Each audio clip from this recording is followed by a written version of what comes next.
Smack down ஆரம்பிச்சோடனே back ஸ்டேஜில் டாங்காட்டோ logo மூஞ்சில் injury ஆகி பிளட்டோட வர மாதிரி காமிப்பாங்க. அதை பற்றி ஆடம் பெர்ஸ் விசாரிச்சுக்கிட்டு அதுக்கப்புறம் கோடி ரோட்ஸ்னா இங்கே என்ன வச்சு இன்னைக்கு கான்ட்ராக்ட் சைன் இருக்கிறத பற்றி பேசுவார்.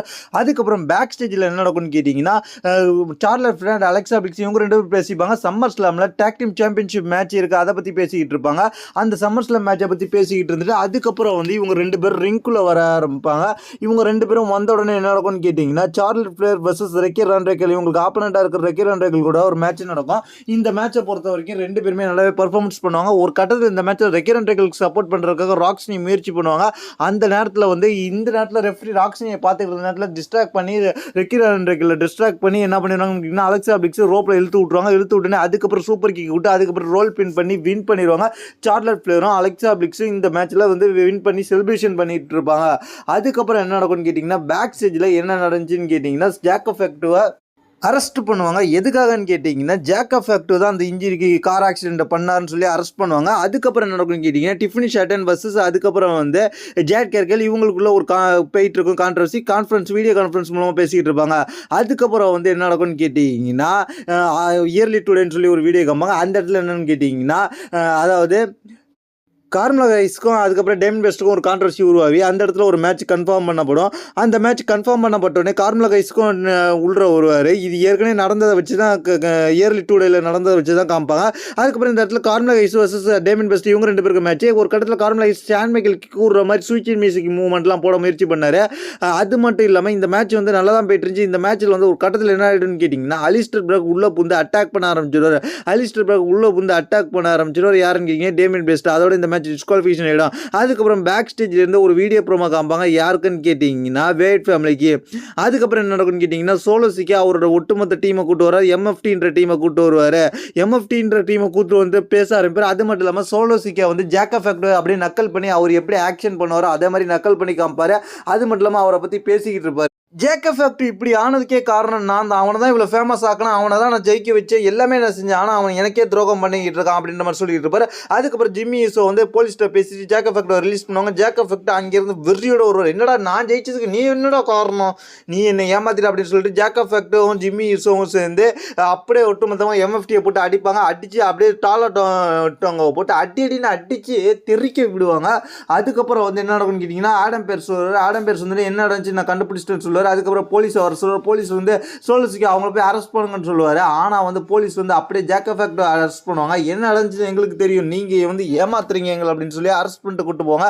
அதுக்கப்புறம் என்ன நடக்குன்னு ஸ்டெப்னி வாங்கியர் வருவாங்க. ஸ்டெப்னி வாங்கியருக்கு ஒரு மேட்ச் கன்ஃபார்ம் பண்ணப்பட்டிருக்கோம். ஸ்டெப்னி வாங்கியர் வர்சஸ் யாருக்குன்னு கேட்டிங்கன்னா அதாவது சில்சா கிரீன் டீமில் இருந்தவங்களுக்கும் ஸ்டெப்னி வாங்கியருக்கு ஒரு மேட்ச் நடக்கும். சீக்ரெட் ஏஜென்ட் டீமில் சேர்ந்தவங்களுக்கு அந்த மேட்ச்சில் ஸ்டெப்னி வாங்கியர் வின் பண்ணிடுவாங்க. அதுக்கப்புறம் என்ன நடக்கும்னு கேட்டிங்கன்னா பேக் ஸ்டேஜில் ஒட்டுமொத்தமான டேக் டீம் டிவிஷன் நின்று பேசிக்கிட்டு இருப்பாங்க. அதில் யார் யாருன்னு கேட்டிங்கன்னா டை டீம் அதுக்கப்புறம் ஸ்ட்ரீட் ஃபைட் பேசிக்கிட்டு இருப்பாங்க. ஏன்னா டேக் டீம் டிவிஷனில் ஃபேட்டல் 4-வே மேட்ச் நடக்கும்போது அந்த ஃபேட்டல் 4-வே மேட்சஸ் யார் யாருக்குன்னு கேட்டிங்கன்னா டை team versus street profit versus அதுக்கப்புறம் ஃப்ராக்சினஸ் அதுக்கப்புறம் ரே ஃபினிக்ஸ் அண்ட் ஆண்டடே இவங்களுக்குள்ள ஜெயிக்கிற டீம் யாருக்குள்ள போகுதுன்னு கேட்டிங்கன்னா வேட் ஃபேமிலியோட WWE டேக் டீம் சாம்பியன்ஷிப் மேட்ச்சுக்கு மோதுன்ற மாதிரி சொல்லுவாங்க. இங்கே மேட்ச் நடக்கிறதுக்கு முன்னாடி சோலோசிக்கோ அரெஸ்ட் பண்ணி கூட்டு போகிறதுக்காக சோலோசிக்கோ நான் ஒன்றுமே பண்ணல அப்படின்ற மாதிரி சொல்லுவாங்க. கோடி என்ன பாரு, என்னை காப்பாற்று, என்ன நினச்சி சொல்லுன்னு பாரு. கோடி கண்டுக்காமே போயிட்டு இருப்பார். அங்கே உள்ள ரிங் போயிட்டு இருப்பாரு, ஏரியாக்குள்ளே போயிட்டு இருப்பாரு. இங்கே பார்த்தீங்கன்னா காரில் வச்சு அரெஸ்ட் பண்ணி சோலோசிக்கோ கூட்டு போயிடுவாங்க. அதுக்கப்புறம் என்ன நடக்கும், இந்த இடத்துல டேக் டீம் மேட்சஸ் நடக்கும். இந்த டேக் டீம் மேட்சஸில் எல்லா டீமுமே நல்லாவே பர்ஃபார்மன்ஸ் பண்ணுவாங்க. கடைசியில் இந்த டேக் டீம் மேட்ச்சில் யார் வின் பண்ணான்னு கேட்டிங்கன்னா டை டீமை தோக்கடிச்சு அதுக்கப்புறம் டை டீமை தோக்கடிச்சு இந்த மேட்ச்சில் win Rey Fenix and Andrade win பண்ணிட்டாங்க. வின் பண்ணோன்னே இவங்க அடுத்த வாரம் நடக்க போகிற ஸ்மாக் டவுனில் tag team championship match Wyatt ஃபேமிலிக்கு எகென்ஸ்டாக மோத போகிறாங்கன்ற மாதிரி இப்போதைக்கு கன்ஃபார்ம் பண்ணியிருக்காங்க. ஃபர்ஸ்ட் மேட்ச் இந்த மேட்ச் கன்ஃபார்ம் பண்ணப்பட்டிருக்கு.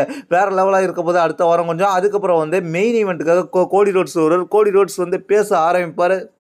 கான்ட்ராக்ட் சைன் பண்ணிட்டு கோடி ரோட்ஸ் ரசிகர்கள் கொடுக்குற அன்பை பற்றி பேசுகிறார். அதுக்கப்புறம் தன்னை பற்றி பேசுகிறார், தனக்கு கிடைச்சிருக்க வாய்ப்பை பற்றி பேசுகிறார். அதுக்கப்புறம் ஜான்சனா உள்ற வந்தோடனே என்ன சொல்கிறாருன்னு கேட்டிங்கன்னா நான் இந்த சம்மர் ஸ்லாமில் இருக்க மாட்டேன், நான் இந்த சம்மர் ஸ்லாமுக்கு வரமாட்டேன், ஏன்னா எனக்கு நெட்ஃப்ளிக்ஸோட ஒரு மிகப்பெரிய படம் உனக்கு புக்கிங் ஆகிருக்கு, அதனால் அந்த படத்துக்கான வேலையில் நான் இறங்க போகிறேன், அதனால நான் இந்த சம்மர் ஸ்லாமில் இருக்க மாட்டேன் அப்படின்ற மாதிரி சொல்லி கான்ட்ராக்டை சைன் பண்ண மறுக்கிறாரு. ஏன்னா நான் கிளம்புறேன், நான் இப்போதைக்கு சாம்பியன்ஷிப்பை டிஃபெண்ட் பண்ண போகிறதில்ல அப்படின்ற மாதிரி சொல்லிட்டு ஜான்சினா அந்த இடத்துல வந்து கிளம்புறாரு. ஜான்சினா அப்படி கிளம்பி போயிட்டு இருக்கும்போது கோடி ரோட்ஸ் அப்செட் ஆகி ஜான்சினா உள்ற இழுத்து போட்டு அடிக்கிறாரு. கோடி ரோட்ஸ் போட்டு அடின்னு அடிக்கிறாரு. உள்ற தள்ளி விடுறாரு. ரிங்குல தள்ளி விட்டுட்டு தன்னால் எவ்வளோ அட்டாக் பண்ண முடியுமோ ஜான்சினாவை அட்டாக் பண்ணுறாரு. 2 பேரும் மாறி மாறி அடிச்சுக்கிறாங்க. ஒரு கட்டத்தில் பெல்ட்டை எடுத்து ஜான்சினா எப்பொழுதும் எப்படி எல்லாரையும் அட்டாக் பண்ணுவாரோ அதே போல் கோடி ரோட்ஸ் அட்டாக் பண்ண ரெடியாக இருக்கிறாரு. அது இல்லாமல் பெல்ட்டை எடுத்து அட்டாக்கும் பண்ணிடுறாரு. பண்ணதுக்கப்புறம் என்ன நடக்கும்னு கேட்டிங்கன்னா, அதாவது அங்கே ஒரு டேபிள் இருந்துச்சு, கான்ட்ராக்ட் சைன் பண்ணுற டேபிள். அந்த டேபிளில் படுக்க வச்சுட்டு மேலே டாப் ரோப்லேருந்து கான்ட்ராக்ட் புக்கோடு அப்படியே சேர்த்து குதிப்பார். குதிச்சு அப்படியே அந்த டேபிளை உடச்சி விட்ருவார் கோடி ரோட்ஸு. ஜான்சினா படுக்க வச்சு உடச்சி விட்டு அதுக்கப்புறம் ஜான்சினா கையில் பேனாவை கொடுத்து சின்ன பசங்களை எழுத வைக்கிற மாதிரி அப்படியே கோடி ரோட்ஸ் ஜான்சினா கையை பிடிச்சி கையெழுத்த போட்டுருவார். அந்த இடத்துல வந்து ஒன்று நான் தோக்கடிக்க போகிறேன் அப்படின்னு சொல்லிட்டு அந்த இடத்துல வந்து சாம்பியன்ஷிப்பை தூக்கி காமிப்பார். தூக்கி செலிப்ரேஷன் பண்ணிட்டு போயிடுவார். இதில் வந்து ஜான்சினா கையெழுத்து போடாமே வந்து கோடி ரோட்ஸ் அவர் கையை பிடிச்சி கையெழுத்து போட்டதுனால கான்ட்ராக்ட் சைன் ஆன மாதிரி இப்போதைக்கு WWE கன்ஃபார்ம் பண்ணிடுவாங்க. இதுதான் இந்த ஸ்மாக்டவுன் நடந்துச்சு. இதை பற்றி உங்களுடைய கருத்து கீழே உள்ள கமெண்ட்ஸ் பண்ணுங்க. தேங்க்ஸ் ஃபார் வாட்சிங்.